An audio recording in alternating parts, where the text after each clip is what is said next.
Now we have on the line with us Sam Bonello, who is going to be chatting with us about how to make your children, how to help them become financially savvy as they grow up and develop good financial habits. Good morning to you, Sam. It's great to have you here.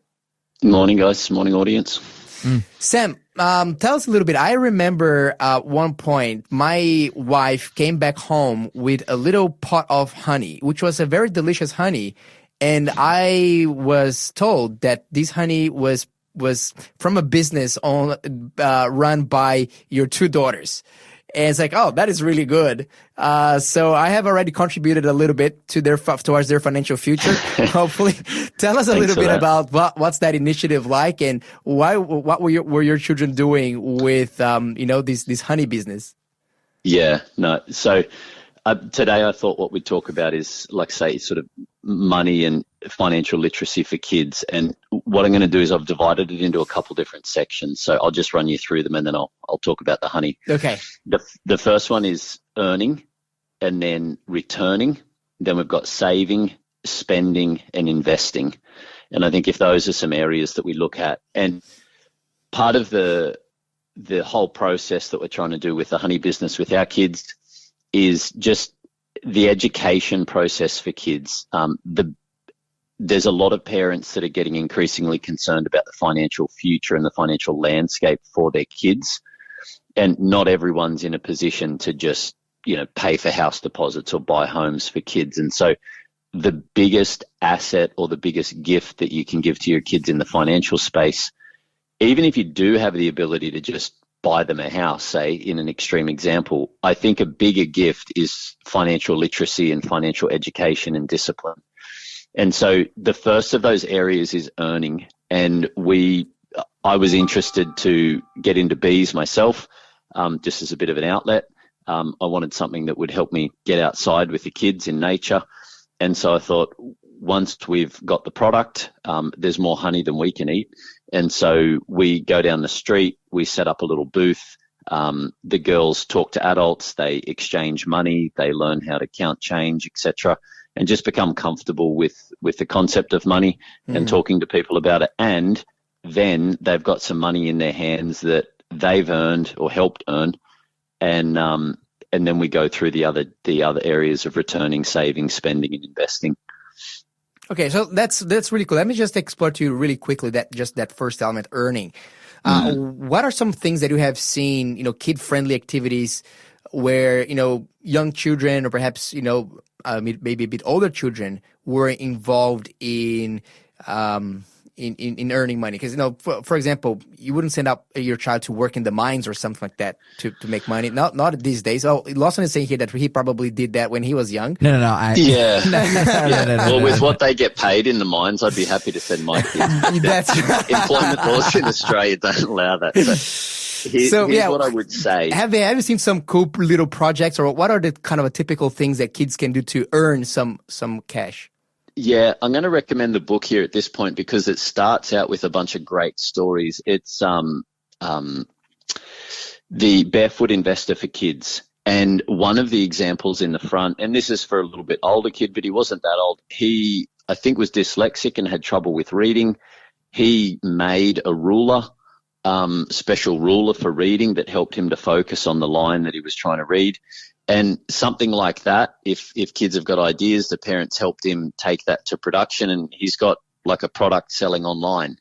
That's a great story. It may be a bit of an extreme example, but I would start, Joseph, with some advice more for younger kids, because the sky's the limit. Once they know how to push a lawnmower or wash a car or help some older people with computer troubles, they can do all sorts of things depending on their skill set. But I would encourage parents to be careful in what they do with pocket money, because that's the easiest when kids are very little. And I think, starting this at 3-4 years of age, there's nothing wrong with that, probably 4, when they can do something like unpack the dishwasher.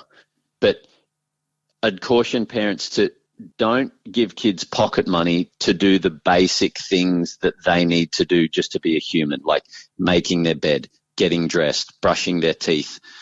It's better to pay for things that are outside of their sort of personal responsibilities. And that way their earning is linked to an extra task that they're doing, and they're learning the concept of work rather than, learning the concept of a basic income. What do they call it? Universal basic income. So it starts out just jobs around the house and pocket money, and then once they're a bit older and whatever their skill set is, or you can get into a hobby like beekeeping that gives them a product to sell. Very cool. Very great. Okay, so we talked about earning a little bit. What about the other areas? So you talked about spending and saving. The next one I've got on the list here is returning. Returning. Okay, what does that mean? And that's not going to help kids necessarily buy a house by growing their balance, but I think it's going to help kids' mental health, and it's going to help their relationship with God, which is important to me. So the concept of returning, obviously scripturally, we've got tithe and offering. And when we make some money from the honey or give the kids some pocket money, we straight away, when we give them the money, we sit down, we do the math, separate out 10%. That goes into their little offering basket for church that weekend. And we'll put some aside for offering as well, often a percentage as well. And what that does is it teaches a couple things. Scripture says that godliness with contentment is great gain. And it teaches the kids to realize that money's not the most important thing, that generosity is an important muscle that they need to exercise and grow. With that comes gratitude. And one of the reasons, the big reasons that God has asked us to return a faithful tithe and to be generous and sacrificial with offering is because it grows our faith, because it teaches us that we are dependent on God. We only have money, we only have health, we only have all of the blessings in our life because of God's goodness toward us. And by returning to him his money, which is the tithe portion of our income, 10% of our increase, it's a constant reminder that every good and perfect gift comes from God, and we're to depend on him rather than our own work and money as a god, or mammon, as scripture calls it. Oh, that's awesome. And look, I support that. But the question that I have for you is, can anybody participate that, or you have to be a Christian? Like, let's say you're a Hindu, you're a Muslim. Can you still participate on that? Great question. I know in the Islamic context they have, and I might not get the pronunciation right here, they have zakat or zakat, which is an equivalent to tithe. But yeah, if you're not part of a faith community that you trust financially, that they're going to do the right thing with it, you could sponsor a child. You could, save up some money and run a soup kitchen, for a period of time with your kids and have them on the front line of doing something. You could return to any number of charities, but just that concept of some of our money should go back to helping others less fortunate than us. Yes, amazing. Yep. Yeah, we actually were talking about tithing yesterday on the Looking Up show. Shout out Denny. So yeah, if anyone wants to hear the podcast there and jump into the reasons to tithe, the theology around tithing as well, you can jump on the website at faithfm.com.au and listen to the program there. Very good. Yep. So what are the other categories now? So what's the third category? We talked about earning, we talked about returning. Saving. So we'll go through saving, spending, and investing. And with saving, and this would be a tip that I'd share, don't use a bank account where the kids can't see it. There's a lot of benefits in the tactile experience of using real cash. And I know there's many people out there that believe cash might disappear soon, so enjoy it while you can. I'm not sure I share that same fear as strongly, but having physical money that the kids can see, and they can see that accumulating. And after we do the returning part, counting out some tithe and offering with our kids, we then use a percentage. And while the kids are living with you and you're meeting all of their needs, they can save, the majority of their money.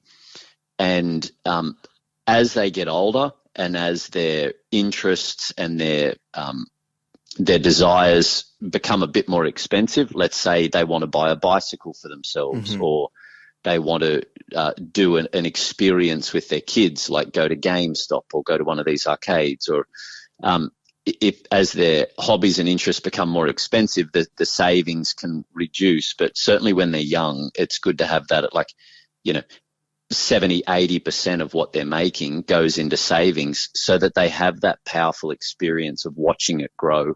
Because that's the thing you really want kids to see the power of regular savings. And as the regular savings grow in physical cash, in an article or an envelope or a jar, the next one is spending. And help the kids to set some goals. For example, the other thing that I do with my kids, there's a young guy that runs a chicken egg business on our farm that we rent a house on.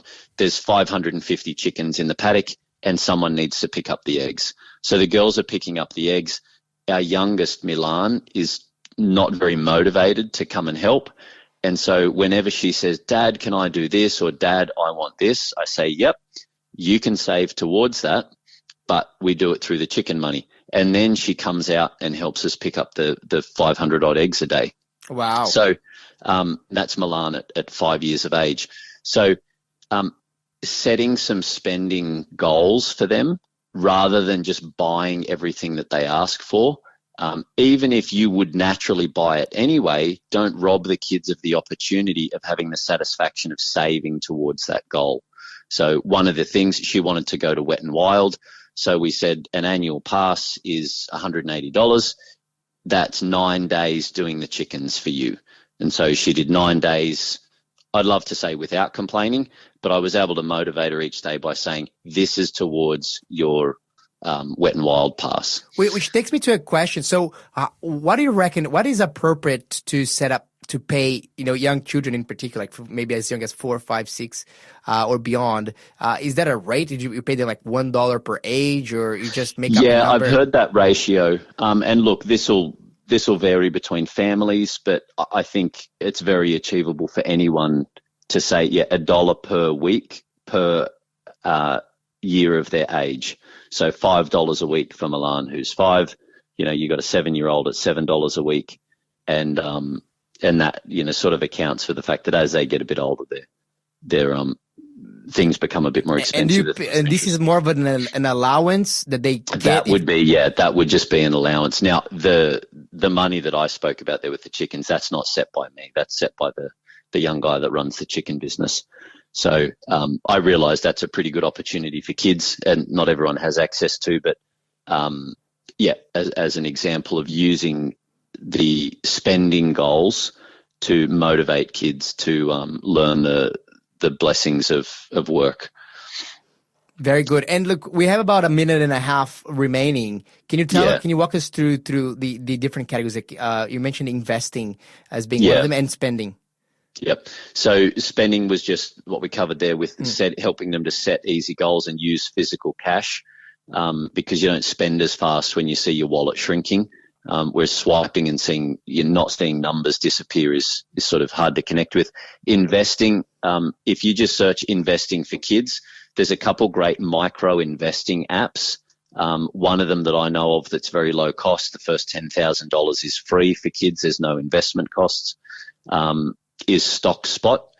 And if kids invest regularly into a diversified high growth exchange traded fund through one of those micro investing apps, they can check that balance and see the power of passive income and compounding work for them over time. And that is a really important thing to get them excited about and to help them understand how that works very early on.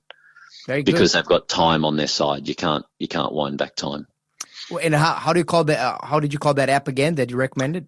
I don't know if they've got an app. It's web-based at least. StockSpot. Very good.